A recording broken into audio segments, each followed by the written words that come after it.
चलो, तो आज हम लोग पब्लिक इंटरफेस का सेकंड पार्ट पढ़ रहे हैं। क्या? पब्लिक कॉर्पोरेशन या statutory corporation. Statutory corporation are that form of public undertaking which comes into existence by the special act of parliament or state legislature। মানে এটা তৈরি কি করে হবে?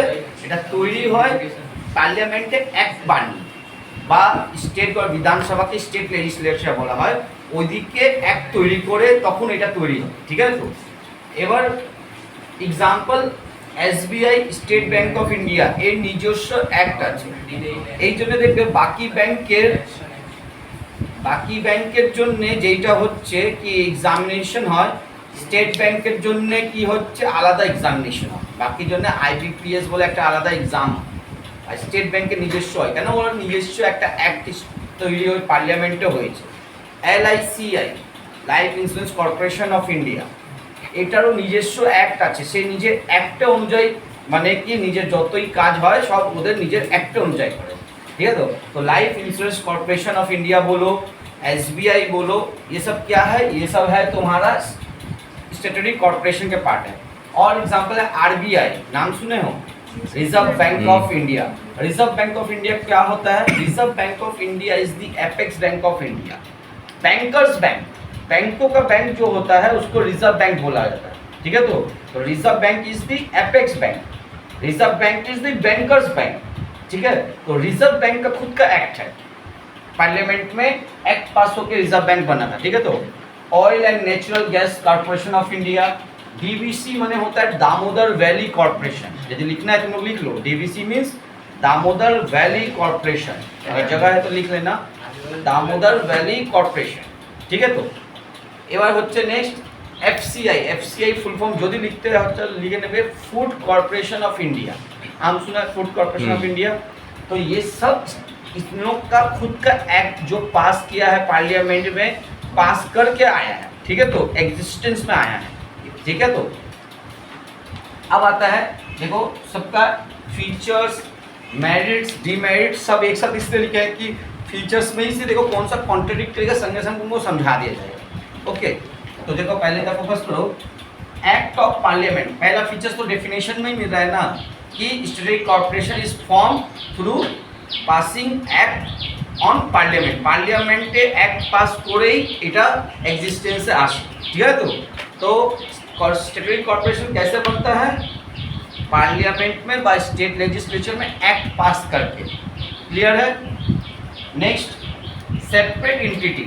जैसे को सेपरेट एंटिटी मीन्स क्या? आरबीआई जो है, आरबीआई अपने नाम पे, रिजर्व बैंक का देखना प्रॉपर्टी बिलोंग्स टू आरबीआई लिखा रहता है, property belongs to SBI, property belongs to एलआईसीआई লেখা থাকে। তার মানে নিজে একটা কন্ট্যাক্টে এন্টার করতে পারে। It can be sued and to be sued, माने कि वो खुद किसी का केस कर सकता है, उसके ऊपर केस, माने वो आर्टिफिशियली उसका खुद का एक एग्जिस्टेंस है। तुमको यदि एफसीआई में कुछ गलत हुआ तुम एफसीआई के नाम में केस कर सकती हो, यानी एफसीआई में इंसान तो कोई नहीं है। तो सेपरेट एंटिटी मतलब क्या होता है कि उसको एक अलग आर्टिफिशियली बॉडी माना गया है। ठीक है। तो ऑनरशिप, अब क्या हो रहा है कि इसका ऑनरशिप क्या हो रहा था? बोला है कि द पब्लिक कॉर्पोरेशन इज होल्डली ओन्ड बाय सेंट्रल और स्टेट गवर्नमेंट, या तो सेंट्रल गवर्नमेंट या तो फिर स्टेट गवर्नमेंट। अगर स्टेट लेजिस्लेशन में पास है तो स्टेट गवर्नमेंट का होता है, और अगर पार्लियामेंट में पास है, पार्लियामेंट मीन्स কি হচ্ছে লোকসভা রাজ্যসভা, লোকসভা রাজ্যসভাতে পাস করলে ওইটাকে বলা হয় তোমার স্টেট, তোমার কি নাম আছে সেন্ট্রাল গভর্নমেंट থেকে পাস করা। ঠিক আছে। তো এবার নেক্সট मैनेजमेंट, इसको मैनेज कौन करता है? ठीक है। तो बोला है एदिके जो manage board of director manage करे state statutory corporation. Statutory corporation कौन मैनेज करता है? Board of director appointed by central और सेंट्रल गवर्नमेंट और स्टेट लेजिस्लेचर यदि আছে स्टेटेड আছে তাহলে स्टेट गवर्नमेंट। ठीक है। तो बोर्ड ऑफ डायरेक्टर को अपॉइंट कौन करता है? यहाँ से मिल गया who appointed board of director of statutory corporation, central government और स्टेट गवर्नमेंट। ठीक है। तो स्टेट का होगा तो स्टेट गवर्नमेंट, सेंट्रल वाला सेंट्रल गवर्नमेंट। तो who manage statutory corporation? Board of director appointed bye. ठीक है। तो और स्टेट गवर्नमेंट दोनों देना, अगर स्टेट वाला है तो स्टेट गवर्नमेंट या सिर्फ गवर्नमेंट भी लिखने से चलेगा। ठीक है। तो फिनेंशियली इंडिपेंडेंट, जैसे हम लोग इसके पहले हम लोग जो पढ़ रहे थे, हम लोग क्या पढ़ रहे थे इसके पहले, डिपार्टमेंटल अंडरटेकिंग। डिपार्टमेंटल अंडरटेकिंग क्या बोले थे कि यहाँ पर ना तुम्हारा जितना भी इनकम होता है, जैसे रेलवे डिपार्टमेंटल अंडरटेकिंग था, ठीक है, तो उसमें फिनेंस डिपार्टमेंट, टेलीकॉम डिपार्टमेंट, इन लोगों को पैसा कहाँ से आता है, ट्रेजरी से आता है, और जो भी इनकम अर्न करते हैं वो ट्रेजरी में जाता है, ठीक है। तो लेकिन नहीं, इसका खुद का अपना पैसा कैलकुलेशन करना है, अपना पैसा खुद ही अकाउंटेबल है, ठीक है। तो यहाँ पर गवर्नमेंट के ऊपर उसका डिपेंडेंसी नहीं है, ठीक है। तो ये हो रहा है, तो बोला है कि it enjoy the financial autonomy, the initial capital and borrowing provide by government, but it can borrow money from public and it's empower to ploughing back of earning. क्या बोला, पहला स्टार्टिंग का पैसा, क्योंकि पहला स्टार्टिंग करने का पहले तो गवर्नमेंट का ही फॉर्म का पार्ट है, पब्लिक सेक्टर का ही एक पार्ट है, तो स्टार्टिंग का इनिशियल जो मनी होता है वो गवर्नमेंट देता है। लेकिन एक स्टार्ट होने के बाद जैसे आरबीआई যখন তৈরি হচ্ছে তখন যা ইনিশিয়াল খরচা এরপরে ওরা নিজেরই টাকা থেকে প্লাগিং ব্যাক বা ওরা গভর্নমেন্ট পাবলিক থেকে টাকা তোলে, বন্ডস ইস্যু করে অনেক ধরনের, ঠিক আছে। তো এটা হচ্ছে ওদের নিজস্ব, এমনি নাকি যত প্রফিট হয়েছে যত আর্নিং হয়েছে সব গভর্নমেন্টে দিয়ে দিবে। আবার তোমাদের ওতে আমি বলেছিলাম বাজেটের থ্রু টাকা দেওয়া হয়, এতে বাজেটের থ্রু দেওয়া হবে না, এদের নিজস্ব আছে, ठीक है। तो अब आता है इंडिपेंडेंस फ्रॉम गवर्नमेंट अकाउंटिंग। देखो सीएजी का रिपोर्ट होता है, सीएजी का रिपोर्टिंग होता है, ठीक है। तो इसका अपना क्या हो रहा है, गवर्नमेंट अकाउंटिंग का थ्रू, इसका खुद का अपना जो उन लोग कर रहा है अपना अकाउंटिंग उन लोग खुद भी रखता है, ठीक है। तो गवर्नमेंट के थ्रू अकाउंटेड नहीं होता है एज पर नियम, ठीक है। तो फिर आगे क्या होता है वो मेरिट डिमेरिट्स में हम लोग आगे पढ़ेंगे। नेक्स्ट है पब्लिक अकाउंटेबिलिटी। देखो चूंकि पब्लिक इंटरप्राइज का ही पार्ट है, चाहे वो जितना भी कर ले, अलग ऑटोनॉमी दिखा दे कि ऑटोनॉमी है, खुद का पावर है कि खुद अपना काम देखेगा, खुद अपना अर्निंग करेगा, प्लगिंग बैक ऑफ अर्निंग करेगा, पब्लिक को बॉन्ड इशू करके पैसा लेगा।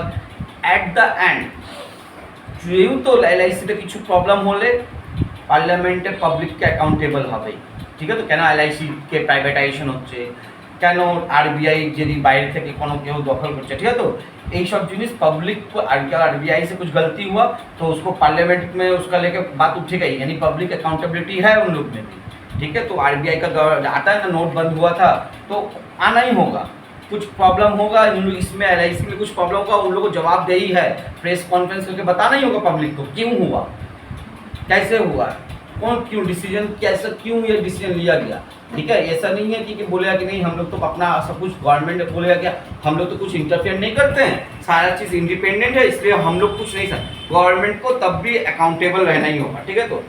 तो इसलिए इसका अकाउंटेबिलिटी होता है, तो इसको पार्लियामेंट में इसका लेकर बात उठता है, और इसका एनुअल रिपोर्ट कहाँ पर पार्लियामेंट में देता है, मैंने एलआईसी क्या प्रॉफिट किया, क्या लॉस किया, पार्लियामेंट में डिस्कस होता है, आरबीआई में क्या हुआ पार्लियामेंट में डिस्कस होता ही है, ठीक है। तो एट द एंड जब ये पब्लिक अकाउंटेबिलिटी है, और इसका जो पूरा जो ऑडिटिंग होता है ना, ऑडिटिंग मैंने होता है चेकिंग, जो लोग जो अकाउंटिंग कर, तो वो ऑडिटिंग जो होता है ये सीएजी के थ्रू होता है। सीएजी का फुल फॉर्म होता है कंप्यूटर और ऑडिटर जनरल ऑफ इंडिया, ठीक है। तो समझ में आया फीचर्स, सीएजी कंप्यूटर और ऑडिटर जनरल, ठीक है। तो ऑडिटर जनरल, ठीक है। तो स्पेलिंग लिखे रहो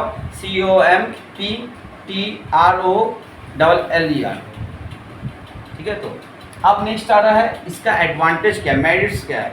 मेरिट्स में पहला हो रहा है ऑपरेशनल फ्लेक्सिबिलिटी, यानी ये अपना डिसीजन खुद ले सकता है, मैनेजमेंट अपना खुद करता है, तो इसमें ऑपरेशनल फ्लेक्सिबिलिटी है। डिपार्टमेंटल अंडरटेकिंग के थ्रू नहीं है कि हर बात मिनिस्ट्री से होके गुजरेगा, यहाँ पर खुद का ऑपरेशनल फ्लेक्सिबिलिटी है, क्लियर।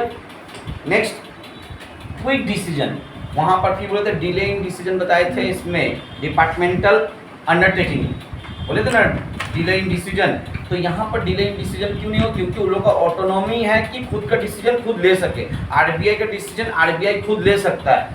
ऐसा देखो ये सब हम जो बता रहे हैं ये नियम में लिखा है, क्या प्रैक्टिकली होता है वो हम लोग बाद में डिस्कस करते हैं, ठीक है। तो अब LICI इसका भी डिसीजन इन लोग खुद ले सकता है, 99% डिसीजन खुद ही लेता ही है, और इसमें भी लेता ही है। कहीं कहीं कुछ मेजर इशू होता है जहाँ पर गवर्नमेंट का इंटरफेरेंस होता है, वो हम लोग बताएंगे, ठीक है, जब डिसएडवांटेज पढ़ाएंगे। SBI अपना डिसीजन जो भी है क्या करना है नहीं करना, क्या ऑपरेशन कहाँ स्टार्ट करना है, कहाँ ब्रांच करना है नहीं करना है, इसका डायरेक्शन कहीं का बोर्ड ऑफ डायरेक्टर में ऑब्वियसली गवर्नमेंट का ही कोई आदमी रहता है, ठीक है। तो अल्टीमेटली देखना हम इनडायरेक्टली इंटरफेयर हो नहीं है, आगे डिसएडवांटेज में पढ़ाएंगे, ठीक है। तो कि इंटरफेरेंस होता ही है। इफिशिएंट स्टाफ, अच्छा आरबीआई में क्या कोई मिनिस्टर चलाने का स्टाफ है? कोई जो आरबीआई में जो फाइनेंस का अच्छा नॉलेज है उन लोग को ही स्टाफ में लिया जाता है, मैनेजमेंट स्किल जिसका होगा उन लोग को ही लिया जाएगा। तो इसका जो स्टाफ है वो इफिशिएंट होगा। बोला है in board of director consist business expert and also representative of various group such as labour group, consumer group nominated by the government. Government से नॉमिनेटेड होगा लेकिन एक्सपर्ट होना होगा। তখন এক্সপার্ট যদি করছে তখন এক্সপার্ট যদি কোনো কাজ করে তাহলে কি হচ্ছে, এটা ইফিশিয়েंट হয়ে যাবে, ठीक है। तो एफिशिएंसी माने की होচ্ছে कि उसको काम करने में उसको माने कि काम वो बहुत अच्छा तरीके से कर पाएगा, ठीक है। तो अब service motive ultimately it's a part of public enterprise. Public enterprise का ही पार्ट है ना डिपार्टमेंटल अंडरटेकिंग। तो डिपार्टमेंटल अंडरटेकिंग जब पब्लिक इंटरप्राइज का पार्ट है तो इसका जो भी मोटिव होगा वो प्रॉफिट अर्निंग, जैसे आरबीआई का मोटिव कभी प्रॉफिट अर्निंग हो ही नहीं सकता। एलआईसीआई का अर्निंग करे नहीं करे वो अलग बात है, लेकिन उसका मोटिव अर्निंग करना नहीं हो सकता, ठीक है। तो ये जो बोला एलआईसी में पैसा दिया तो डूबेगा नहीं, ठीक है। तो एलआईसी डूब जाए तो एलआईसी में पैसा जो दिया वो तो वहाँ डूबेगा नहीं, ऐसा बोलता है। क्यों एलआईसी में विश्वास क्यों? क्योंकि एलआईसी का मोटिव है सर्विस प्रोवाइड करना। SBI, FCI, oil and Natural Gas corporation, ये जितना भी स्टेटरी कॉर्पोरेशन है वो सारा क्या होता है, उस लोगों का मोटिव सर्विस प्रोवाइड करना होता है पब्लिक को, ठीक है। तो स्टेबिलिटी, स्टेबिलिटी यहाँ पर देखो मीनिंग का इसका पीछे का लॉजिक क्या है। स्टेबिलिटी मतलब होता है कि क्या स्थिरता माने कि कांस्टेंट चलते থাকবে। কেন কোনো सोचो कि बीजेपी से कांग्रेस आ गया, कांग्रेस से कोई और पार्टी आ गया, लेकिन आरबीआई क्या बंद हो जाएगा क्या? आरबीआई का क्या पूरा फंक्शनिंग रुक जाएगा क्या? आरबीआई का मैनेजमेंट में वो जैसा था वैसा ही चलते रहे, कोई उसमें इंटरफेरेंस नहीं। वहाँ पर क्या था, मिनिस्टर चेंज हो जाएगा डिपार्टमेंटल अंडरटेकिंग में। पहले जो मिनिस्टर था वो उसका पार्टी हार गया तो दूसरा मिनिस्टर आ गया ना। यहाँ पर वैसा नहीं है ना, यहाँ पर जैसे टेन्योर चलता है वो टेन्योर चलना ही होगा, माने जाते तो कोनो पार्टी থেকে लेना देना नहीं, ठीक है। तो स्पेशल प्रिविलेज, चूँकि ये पब्लिक इंटरप्राइज का ही एक पार्ट है तो इसको स्पेशल प्रिविलेज दिया गया है। बोला है public corporation is often granted special privilege the special law by which is created by the tailor made to meet the specific needs. यानी ये कुछ न कुछ उद्देश्य से बनता है कोई भी स्टेटरी कॉर्पोरेशन। जैसे हम लोग का देश का करेंसी को संभालने के लिए क्या है, आरबीआई, ठीक है। तो फिर उसके बाद है स्टेट बैंक, बैंकिंग का जितना भी तुमको यदि कोई बैंक रिजेक्ट किया तुमको स्टेट बैंक में भले उल्टा ही होता है, स्टेट बैंक में अकाउंट खुलाना थोड़ा सा तकलीफ हो जाता है, लेकिन स्टेट बैंक का ही जिम्मेदारी दिया जाता है। गवर्नमेंट जब भी कोई जिम्मेदारी बैंकिंग का रिलेटेड इशू है तो वो स्टेट बैंक को ही दिया जाएगा, ठीक है। तो इसलिए इसको स्पेशल प्रिविलेज दिया गया है, ठीक है। अब आता है डीमेरिट्स, डिफिकल्ट टू सेटअप। अब पार्लियामेंट में पास करना इतना ईजी नहीं, जब तक मेजोरिटी नहीं होगा कोई चीज़ तुम पास नहीं करा पाओगे। मेजोरिटी गवर्नमेंट होता है तो सब कुछ ईजी है, ठीक है। लेकिन जब क्योंकि यहाँ पे एक नहीं है, लोकसभा में भी पास कराना पड़ता है, राज्यसभा को भी किसी को एक्ट करना होता है ना, लोकसभा, राज्यसभा, फिर राष्ट्रपति का साइन, तो ये सबको मना के चलना होगा। तो इतना इजी नहीं है कोई भी चीज़ एकदम अचानक मन किया इसको फॉर्म कर दिए, ठीक है। রিজিড স্ট্রাকচার, রিজিড মানে হচ্ছে কি হচ্ছে কি তুমি এই দেখো আমি বললাম না এখন এদিকে যা বলবো তার একটু উল্টো হয়ে যাবে। রিজিড কেন प्रैक्टिकलिटी एदिके बोलते the constitution of state corporation is rigid, माने कॉन्स्टिट्यूशन ये जब एक्ट बनता है ना उस एक्ट में जो लिखा हुआ है ना तुम उसके बाहर होके फ्रेमवर्क के बाहर कुछ कर ही नहीं सकते। उस समय एक्ट बनते समय जो जो चीज तुम करने का तुम फ्रेम कर चुके हो तुमको उसी के अंदर रह के ही काम करना है। एलआईसी को लगेगा कि नहीं मेरे को और एक चीज़ भी करने से अच्छा होता, हाउसिंग की जगह हम कुछ और भी करते हैं, एक तो हाउसिंग के लिए भी उसको एंटर करना पड़ा, उसका लेकर भी उसको पास करा, तो ये जो नया बिजनेस दिखता है ये दिखता है वो हट से नहीं चल जाएगा। उसके लिए उसको पार्लियामेंट में फिर उसको क्या होगा, फिर वापस लेकर जाना होगा, अमेंडमेंट करवाना होगा। समझ में आया?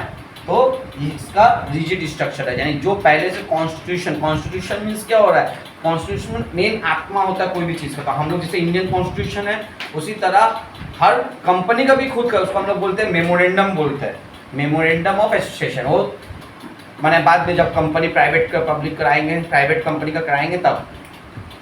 अब तो ये रिजिड स्ट्रक्चर যা কনস্টিটিউশন, কনস্টিটিউশনে তৈরি করে এর কনস্টিটিউশন হচ্ছে ওই একটা যখন কানুন তৈরি হয়েছে ওর মধ্যে কিসের জন্য তুমি খুলেছো, কি করবে, এতে ওই যেটা লেখা আছে তুমি ওর ভিতরেই কাজ করতে পারবে, তার বাইরে কোনো জিনিস প্রফিটেবল দেখলেও করতে পারবে না। বুঝতে পারলে কি বললাম? Rigid structure, autonomy on paper, माने सिर्फ पढ़ाई के लिए किताबी भाषा में ही ऑटोनॉमी दिया है कि नहीं आरबीआई खुद से सब डिसीजन लेगा। तो नोट बंद हुआ था तो आरबीआई वाला आदमी आके बोला था क्या कि आज से 2000 का नोट बंद हो रहा है, बोलना तो चाहिए ऑटोनॉमी है। तो कौन बोला था? सुनो, नरेंद्र मोदी आया रात को, आज से आप लोग का 500,000 का नोट बंद है, यही बोला था ना। तो वो क्या आरबीआई का क्या हेड है क्या? प्रधानमंत्री है, गवर्नमेंट का पार्ट है। लेकिन यहाँ पर किताब में क्या दिया गया है कि आरबीआई क्या है, स्टैट्यूटरी बॉडी है, उसका अपना ऑटोनॉमी है, वो गवर्नमेंट उसमें इंटरफेयर नहीं करेगा। लेकिन ये सब ऑन पेपर है, रियलिटी में गवर्नमेंट इंटरफेयर करता ही है।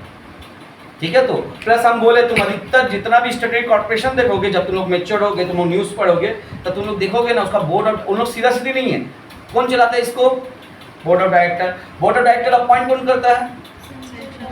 गवर्नमेंट को अपॉइंट करता है। गवर्नमेंट अपना ही आदमी को किसी को अपॉइंट कर देगा तो कहीं ना कहीं से तो बात तो वही होगा ना। ठीक है, तो भले वो एफिशिएंट आदमी को ही करेगा लेकिन अपना डिसीजन का तो इन्फ्लुएंस रहेगा ना उसमें। ठीक है, तो delay in action, delay in action क्यों? देखो वहाँ पर बोले थे ना कि जितना इजी नहीं है कि तुम जो बैठा हुआ है वो पोस्ट में खुद से इंडिपेंडेंटली डिसीजन ले लेगा।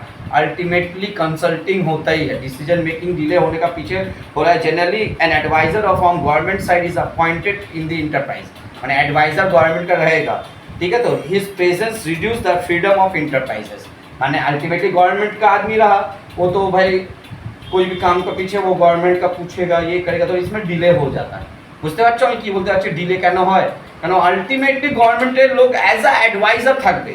এবার গভর্নমেন্ট লোক অ্যাডভাইজার থাকবে, ওর अगेंस्ट যদি কিছু হয় যেটা ওর পাবলিক ইন্টারেস্টে মানে ওদের নিজের লাভ নেই তাহলে ওরা তো করতে দিবে না, তার ডিসিশন ডিলে হয়ে যাবে। इनएफिशिएंसी, वही जो बोला बोर्ड ऑफ डायरेक्टर में हर समय एक्सपर्ट माने एक्सपर्ट नहीं है, खाली डिग्री वाला एक्सपर्ट होगा, सच में वाला एक्सपर्ट वाला नहीं है। नहीं तो गूगल की तरह एकदम टॉप लेवल का सब हो जाएगा तो सब कुछ। प्राइवेट मैंने कि नॉर्मली जो एक जॉइंट स्टॉक कंपनी में जिस तरह से एक्सपर्ट दिखाता है, यहाँ पर डिग्री होगा, अपना आदमी है, डिग्री है, चल इसको एंटर कर देते हैं। ठीक है, तो तुम देखो बहुत जगह, हम तुमको नाम बोल रहे हैं बीजेपी का ही देखो, संबित पात्रा है किसी का बोर्ड ऑफ डायरेक्टर। ठीक है, तो अच्छा हम ये नहीं बोलेंगे इसका डिपार्टमेंट। देखिए हम लोग का बीसीसीआई में भी देखो तुमका उसका डायरेक्टर, उसका ये जो प्रेसिडेंट उसके कौन है? अमित शाह का लड़का है। तो कहाँ से आ रहा है? कुछ तो नियम है ना चलाने वाला, तो कहाँ का गया? अल्टीमेटली पब्लिक पॉलिटिकल इंटरफेरेंस ढुक गया। कितना इफिशिएंट, सबको पीछे पीछे बोलता है। आज भले काम अच्छा करने से देखो, जब तक रिजल्ट अच्छा होगा तुम कितना भी नालायक हो अच्छा ही चलेगा। बाप के बोले माँ रिजल्ट देखे नहीं बे, रिजल्ट में तुम चोरी करके चीटिंग करके जीत, यानी जिस तरह से या अच्छा माहौल में तुम रिजल्ट निकाल दे रहे हो, लेकिन जब तक गलत नहीं होता तब पता नहीं चलेगा कि कौन इफिशिएंट था। और तो ये प्रॉपरली होने की तुम्हारा जब उसमें रिक्रूटमेंट ही हो रहा है इसी तरह से, तो आप उसमें इफिशिएंसी कहाँ पाओगे? तुम इनएफिशिएंट ही रहेगा। देखो एडवांटेज लिखते समय ये सब बात बोलना अच्छी बात है, डिसएडवांटेज है उसका अंदर का जो सच्चाई है, ये एक्चुअली सच्चाई है। जब वहाँ कोई कमियाँ बता रहा तो वो सच्चाई बता रहा, बुरा लगेगा लेकिन चीज़ वही है, पेपर में अलग बात, रियलिटी में एक्चुअली ये। तो बोलो डिपार्टमेंटल अंडरटेकिंग का सॉरी स्टैट्यूटरी कॉर्पोरेशन का पूरा उस दिन हम लोग डिपार्टमेंटल कराए थे, आज हम लोग स्टैट्यूटरी कॉर्पोरेशन फिर से एक बार रिवाइज कर देख लो। क्या बोला? Statutory corporation are form of public enterprise, मैंने पब्लिक अंडरटेकिंग का ही एक पार्ट है। कैसे इसका एग्जिस्टेंस होता है? It is its existence by the act of parliament और स्टेट लेजिस्लेचर। एग्जांपल क्या है? एसबीआई। अच्छा इसका ना एम्प्लॉय का स्टेटस जो होता है ना, एम्प्लॉयज का स्टेटस नहीं बनाया ना, इसको ना गवर्नमेंट एम्प्लॉय नहीं बोलते हैं। सोचो इसको गवर्नमेंट स्टेटस नहीं मिलता। ठीक है, तो एम्प्लॉयज स्टेटस। अच्छा তুমি বলো তো যখন एलआईसी में क्यों काज करता है? तो मुझे गवर्नमेंट जॉब करता है, लेकिन रेलवे में जब काम करता है गवर्नमेंट जॉब, दोनों ही पब्लिक। अभी लेकिन तुम लोग को एक ऐसा होता ना आरबीआई से काज करे ना सर गवर्नमेंट जॉब करे, लेकिन देखो आरबीआई और एलआईसी दोनों ही स्टैट्यूटरी कॉर्पोरेशन है। लेकिन आरबीआई को तुम सोचा कि नहीं ये गवर्नमेंट एम्प्लॉय है, और एलआईसी में तुम्हारा दिमाग में आ रहा है नहीं एलआईसी का नहीं, क्योंकि तुम एलआईसी का एम्प्लॉय लोग इधर उधर दिखते रहता है, आरबीआई का एम्प्लॉय को तुम जल्दी दिखता नहीं है, लेकिन दोनों का स्टेटस सेम है, सेम ही तो सब तो एफसीआई जो এরা কি হচ্ছে পার্ট অফ পাবলিক এন্টারপ্রাইজ, কিন্তু এদের স্টেটাসটা এদেরকে ডাইরেক্ট গভর্নমেন্ট এমপ্লয় বলা হয় না। যেমনি তুমি রেলওয়েতে চাকরি করো তুমি ডাইরেক্ট গভর্নমেন্ট এমপ্লয় বলবে। ইন্ডিয়ান এয়ারলাইন্সই also a part of statutory corporation Indian airlines, ठीक है तो किंतु इसका स्टेटस उस तरह से नहीं है, ठीक है तो इसलिए हम लोग एलआईसी वाला को हम लोग डायरेक्ट में बोलते हैं। तो यहाँ पर ना तुम्हारा एम्प्लॉय का स्टेटस के बारे में भी है कि एम्प्लॉय जो होता है इसको डायरेक्टली तुम गवर्नमेंट एम्प्लॉय नहीं पकड़ते, ठीक है तो service condition the employees of the public enterprise is not government employee the condition of recruitment and service of the employee of this corporation and laid down by legislator और the act में जो नियम है service condition है उसी act का condition से तुमको चलना है, ठीक है तो वहाँ पर जैसा डिपार्टमेंटल वाला कहीं तो नहीं, यहाँ पर आरबीआई का जो एक्ट में जितना दिन का नौकरी होगा क्या सैलरी पैकेज सैलरी कैसे इंक्रीमेंट वो सब वहाँ पर, ठीक है। लेकिन होने के बावजूद भी feel like a government employee, ठीक है तो क्या एक्टिविटी तो पब्लिक इंटरप्राइज का ही पार्ट है, तो भले नहीं सीधा सीधी नहीं लेकिन उल्टा एसबीआई में काम कर रहे तुम कभी बोलोगे कि एसबीआई जो ना ওটা তো গভর্নমেন্ট করছে না, গভর্নমেন্ট আন্ডারটেকিং আছে, গভর্নমেন্ট আন্ডারটেকিং একটা পার্ট আছে কি স্ট্যাটুটরি কর্পোরেशन, এতে নিজস্ব নিয়ম মানে যে रेलवे का जो होगा ना रेलवे वाला जो होगा टेलीकॉम वाला जितना भी डिपार्टमेंटल है फाइनेंस डिपार्टमेंट का जो है सबका लेकिन रूल्स एक ही होगा, लेकिन उस लोग का रूल्स एलआईसी से नहीं मिलेगा, उन लोग का रूल्स आरबीआई वाला एम्प्लॉय से नहीं मिलेगा, क्योंकि इन लोग का अपना लेजिस्लेचर अपना एक्ट में इन लोग का सर्विस कंडीशन दिया रहता है। तो समझ में आया क्या किसको प्योरली गवर्नमेंट एम्प्लॉय बोलोगे, डिपार्टमेंटल अंडरटेकिंग स्टैट्यूटरी कॉर्पोरेशन का स्टेटस गवर्नमेंट एम्प्लॉय का ऐसे नहीं होता, इन लोग का उससे अच्छा भी हो सकता है, इसका मतलब ये खराब बोल रहे हैं हम, हो सकता है उस आरबीआई वाला को जो हो रहा है उसका पेमेंट का टर्म्स एंड कंडीशन फैसिलिटी उससे अच्छा भी हो सकता है, लेकिन गवर्नमेंट का स्टेटस नहीं है, याद रखना, ठीक है तो एग्जाम्पल में बताते हैं आरबीआई एसबीआई एलआईसीआई आरबीआई अभी Indian Airlines FCI Food Corporation of India Damodar Valley Corporation Oil and Natural Gas Corporation, ठीक है तो ये याद रखना। फिर फीचर्स में पार्लियामेंट डेफिनेशन के through separate entity can be sued to be sued मैंने वो केस करते पारे और नाम होगा can enter into a contract में इंटर कर सकता है, कॉन्ट्रैक्ट माने क्या होता है एग्रीमेंट, किसी के साथ एग्रीमेंट कर सकता है, एलआईसी खुद के नाम पे जमीन खरीद सकता है जमीन बेच सकता है और कुछ भी कोई भी तरह कॉन्ट्रैक्ट में इंटर कर सकता है। ऑनरशिप, ठीक है तो इसका ऑनरशिप क्या है ऑन बाय दी गवर्नमेंट का है, ठीक है तो मैनेजमेंट बोर्ड ऑफ डायरेक्टर चलाता है, फिनेंशियल इंडिपेंडेंस है, independence from government accounting government इसका सेपरेट अकाउंटिंग खुद का करता है, সার্ভিস তো এটা ছিল অন সার্ভিস এটা আমরা মেবি স্কিপ করে গেছিলাম। অন সার্ভিস কন্ডিশন মানে এর যে কাজ করার যে কন্ডিশন আছে নিজস্ব আছে, গভর্নমেন্টের কন্ডিশন গভর্নমেंट এমপ্লয়ীদের কন্ডিশনের মধ্যে না, সবার নিজস্ব सर्विस कंडीशन আছে। पब्लिक अकाउंटेबिलिटी है पार्लियामेंट में तुमको जवाब देना ही पड़ेगा, अगर एलआईसी खराब गया अगर आरबीआई का कुछ हुआ अगर एसबीआई का कुछ हुआ तो पार्लियामेंट में जवाब देना होगा, ठीक है बस।